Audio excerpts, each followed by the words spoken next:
మత్స్య కార్మికులకి మత్స్యకార భరోసా ఇస్తామని చెప్పినటువంటి ప్రభుత్వం 30% మందికే ఇప్పుడు మత్స్యకార భరోసా ఇచ్చింది. 70% మంది మత్స్యకారులకి ఇంతవరకు మత్స్యకార భరోసా 25,000 రూపాయలు ఒక్కొక్క మత్స్యకాడికి ఇవ్వాలి, ఇంతవరకు ఇవ్వలేదు.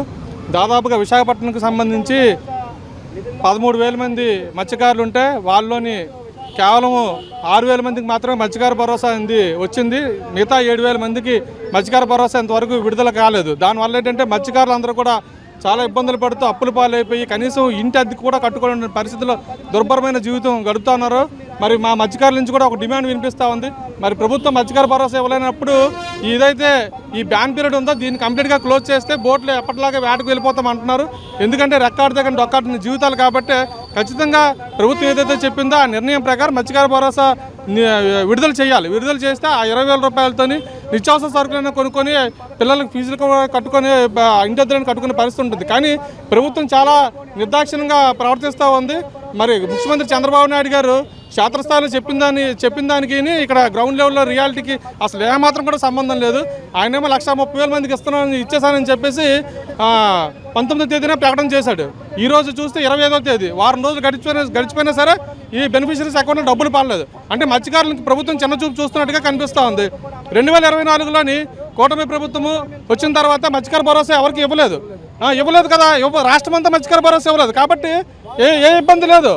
మరి ప్రభుత్వంలో మళ్ళీ ఎలక్షన్ జరిగేటప్పుడు చూసుకుందాం అనుకున్నారు. మరి ఇప్పుడు కూడా ఇవ్వడం మానేస్తే, మొత్తం అంతా ఇవ్వడం మానేస్తే ఈ సంవత్సరం కూడా ప్రజలు కూడా ఆలోచన చేసుకుంటారు.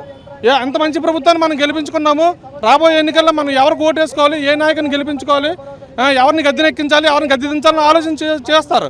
అంతే తప్ప ఇప్పుడు ఒకరికి ఇచ్చే వాళ్ళకి ఇవ్వకపోవడం ఏంటంటే అందులో 30% మందికి ఇచ్చి 70% మందికి ఏమన్యాయం చేశారని చెప్పేసి ఏమైనా రాజకీయ కక్షలు ఉన్నాయా? మరి దీంట్లో కూడా బెనిఫిషరీస్లో కూడా చాలామంది మత్స్యకారులు కాని వాళ్ళు, సముద్రంలో వేటకు వెళ్ళలేనటువంటి వాళ్ళకి ఈరోజు మత్స్యకార భరోసా డబ్బులన్నీ ఇచ్చేస్తూ ఉన్నారు. నిజమైన మత్స్యకారుడికి అన్యాయం చేస్తూ ఉన్నారు. మరి ఇది ఎక్కడ మంచి ప్రభుత్వం అండి?